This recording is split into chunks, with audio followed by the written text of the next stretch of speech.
This week on the 302, we take a spin down to Squeezebox Records to talk all things vinyl, what's hot, and how to get it. Flip on that turntable, the 302 is on blast.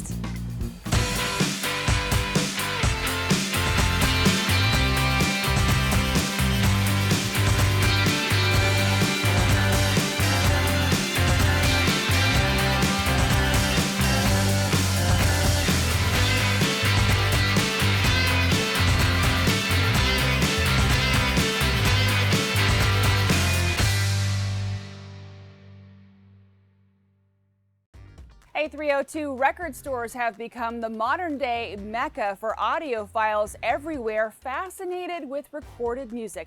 Now, that fascination goes back to the late 1800s. We are at Squeezebox Records in Wilmington to talk about vinyl and all things associated with this long-standing love of recorded music. I'm joined now by Maddie. Maddie, thank you very much for joining us. Now, tell me about this fascination that is hundreds of years old. It's captivated people for over 100 years. Late 1800s, Edison's talking machines that recorded sound on a thin layer of aluminum foil, or so it looked like. And Mary Had a Little Lamb, I believe, was the first recorded playback of talking. Wow. Scooch a little forward to the gramophone with a really distinctive big horn. People have been listening to records for a really long time, and it's only in the last 10 years that a huge resurgence in what we consider the best music format has really been coming back, and that's what gets people in here. Yeah, I know a lot of people thought that vinyl records went away as soon as we came up with like the cassette and the DVD, but vinyl records have always been here. That's true. Yeah, there's been lots of switch-ups, and there was a very lean time in the 90s when CD was king, and you didn't hear too much about vinyl at all. And actually, that produced some really rare pressings because they were making so few vinyl records during that time that some bands from the 90s that you may recognize, Pearl Jam, Smashing Pumpkins, Nirvana, have some really sought-after collectible records. Now, is it because so many of the musicians at that time and even today grew up listening to records on vinyl? It was our first experience with, going to the record store and buying a copy of that favorite song and bringing it home and kind of like part of the fabric of our youth. Yeah, I think so. Everybody's got a connection, at least by one degree, to vinyl. If you don't remember playing it, there's a really strong chance that your parents do. And so they've always seen it around, and they get really nostalgic about the records they used to have. A customer had a wild, amazing find just yesterday where she found a Three Little Bears record that she used to listen to with her mother and get danced around the living room. Found it right over in our children's section. So, that's why we do it, to bring the nostalgia and the importance of the piece to people. It's not just the feeling, however, that it takes people back and kind of bonds them to vinyl, but there's also a certain sound that you get with vinyl as opposed to a CD or whatever. People talk about, CDs, they were like, oh, you clear, blah, blah, blah, blah, but there's really a certain sound you get with vinyl. Sure. For audiophiles, nothing beats it. There's an analog feeling of the record, the needle traveling around the grooves in the record at a certain speed. People have made comparisons to the human heartbeat and the circulation that we can hear. Also, it's very warm. It pushes the frequency a certain way that digital formats just don't seem to have. They're a little bit cold, and vinyl is just the way to go. It's big, it's beautiful, the covers, and it was an art piece. Everything was an art piece, so the large cover to it, made the full package that much more beautiful instead of a small CD or the even smaller tape. You also had things like there were extras that like posters and notes and special things. It was like you would look at the back of an album to see if there were any I don't know if you call them Easter eggs or gold nuggets or whatever in the notes and things. So it's like the artists really went out of their way to have people not only enjoy their music and the experience of vinyl, but also the artwork and the entire package. It's true, it's true. Pink Floyd, Dark Side of the Moon would throw in 2 little postcards and then a couple of posters for everybody's bedroom wall. So in addition to the music, you get all this other stuff that was just great. You decorate your whole room with it, and it just helped fans appreciate the music and be more into it. Now, are there different kinds of collectors? Do you have people who, maybe discover something in their basement, maybe their dad or their grandfather's collection, or people who are like, really connoisseurs of the various genres of music? Talk to me about the collectors. Sure. Well, yeah, music is just so wonderful because you can find, exactly what you want and go after that. So, for example, we have people come in here, just Beatles collectors. Just Beatles collectors that are looking for multiple pressings of the same record, all kinds of stuff. Then you come in and you have, like I mentioned before, people that are just after children's records or Disney records. The point is it's very, you can customize it any way you'd like, whether you're just after new music or older music. And when it comes to vintage vinyl records, I mean, they're not going to press any more of that great 1969 edition. I mean, it's all done, it's over. So in a way, we're caretakers, in a way, of saving that history and making sure that, people can find those original copies. Alrighty, Maddie, thank you very much for joining us. Thanks. And we'll be right back.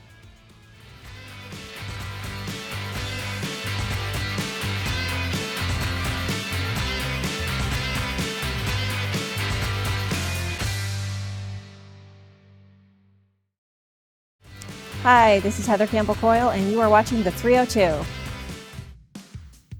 Welcome back. So, Maddie, how do we know if we've got something that's worth something, and if we decide we want to start collecting, how do we go about doing that? Well, you may have inherited some records from a parent or even a grandparent, and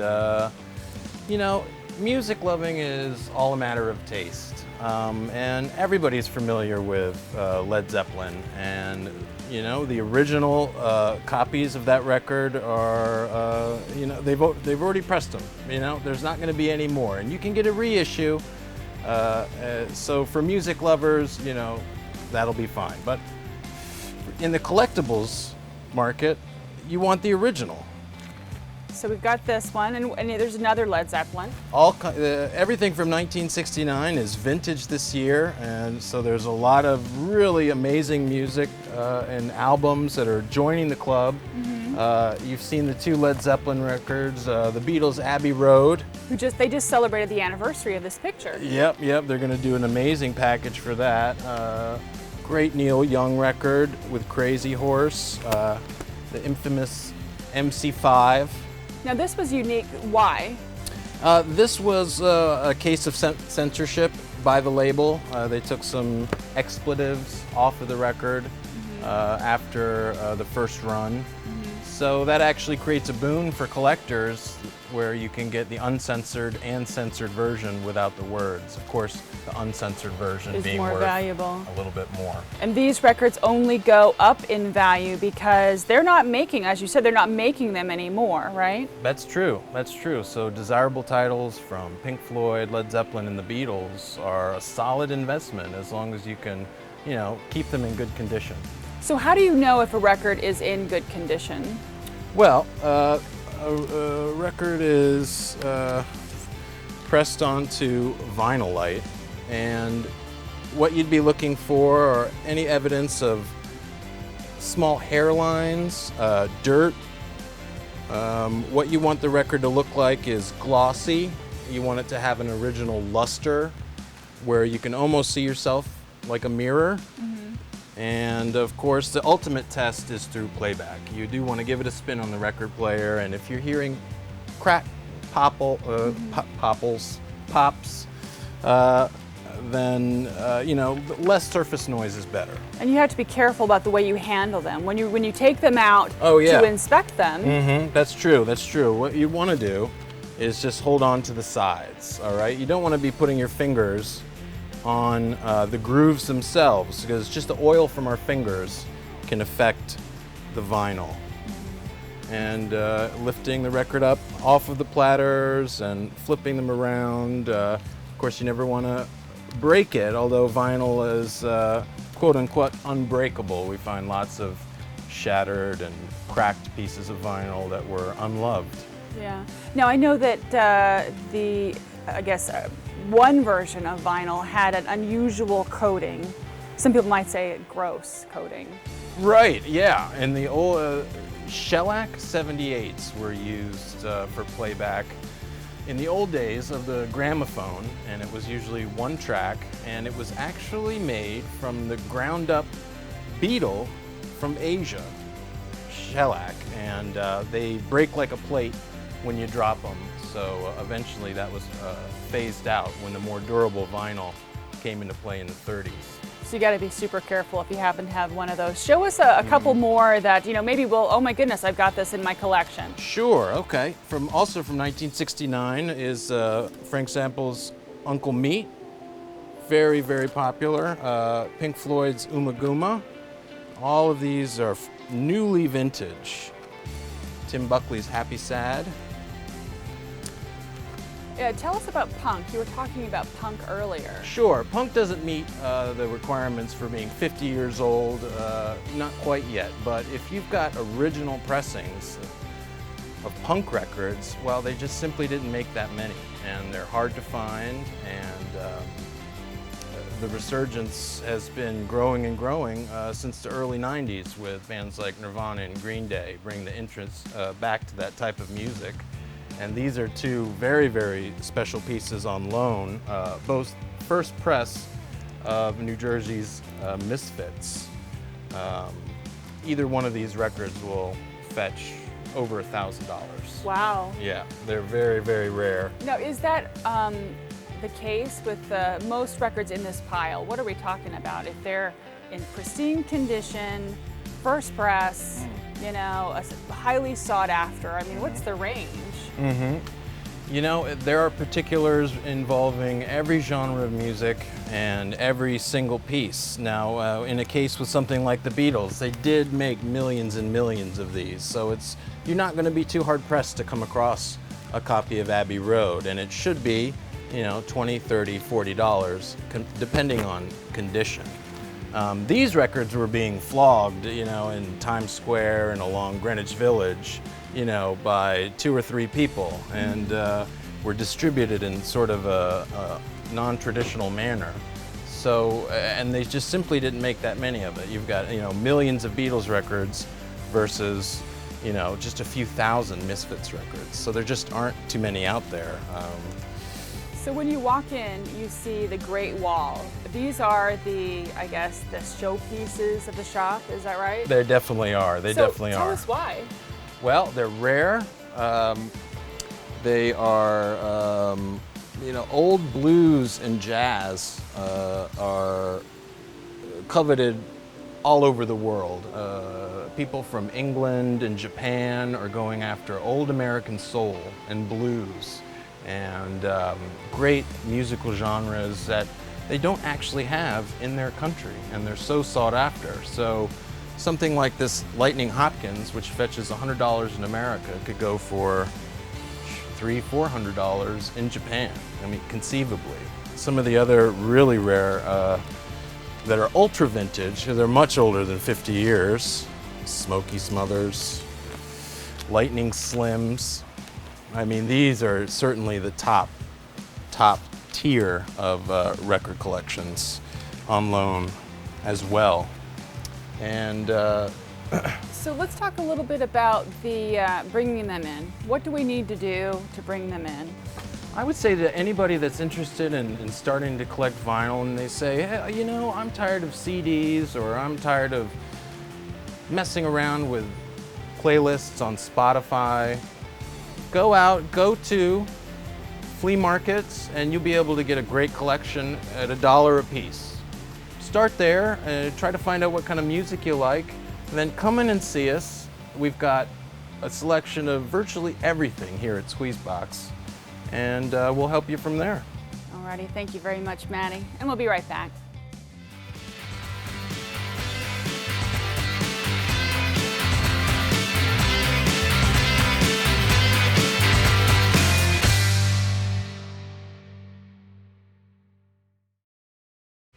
Hi, I'm Chip from the ice cream store, and the 302 is one sweet treat.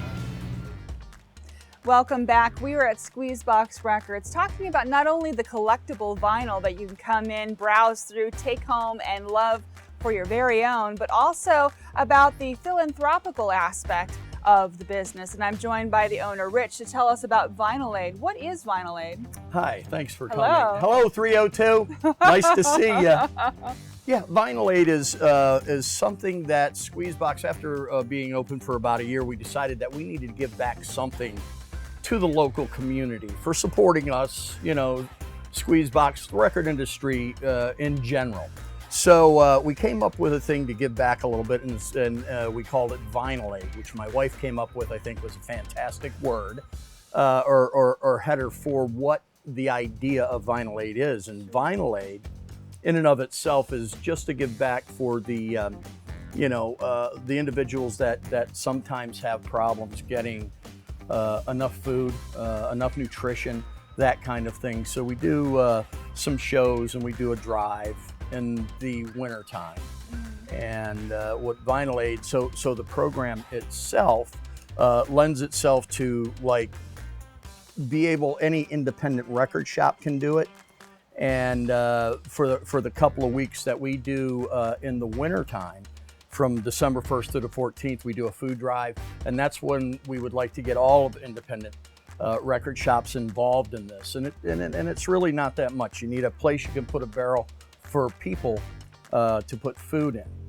And what I've noticed is, being an owner of a record shop, it seems that a lot of the record owners are really good people, and they want to be part of something that's good. Sure. And with saying that, I know my customers, and they're all pretty good people. Though if they come in with a can of beans and they set it down, they're just coming in with a can of beans and setting it down. As they walk away, they got to feel a little good because they actually help without thinking about it. And that really is, our goal is to feed the local community, give something.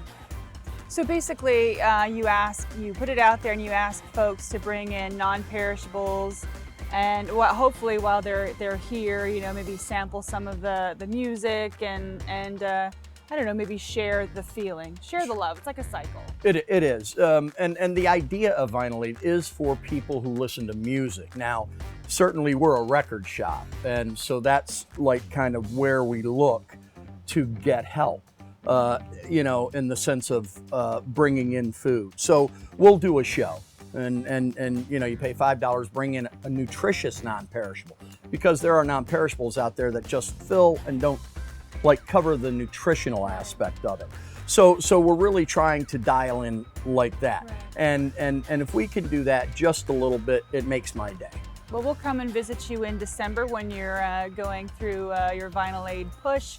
But I want to ask you, we've talked about everything in the shop. If somebody wants to find out more about Squeezebox Records, what do they have to do? Yeah, sure. So we have, Instagram, Facebook. We have squeezeboxrecords.com that you can go in and check out what we have for sale, the latest stuff, the latest talk about what's coming out, all that kind of stuff that gets people excited to come in. So, or you can reach out to us, you can call us if you have records that maybe you don't know what they are, or you want to kind of get them looked at, or you want to buy, sell, or trade. We do that here also. Just give us a call. 510-9429, and we can set up an appointment with you and come out and let you know what you got. Excellent. Rich, thank you very much for joining us, and thank you for so letting much. us come in and share your love for vinyl with the 302. Thank you so much. Really appreciate you coming, and I think we got a really bright future in vinyl ahead, and I believe Vinyl Aid will definitely make a nice impact this year. Excellent. Thank you so much. We'll be right back.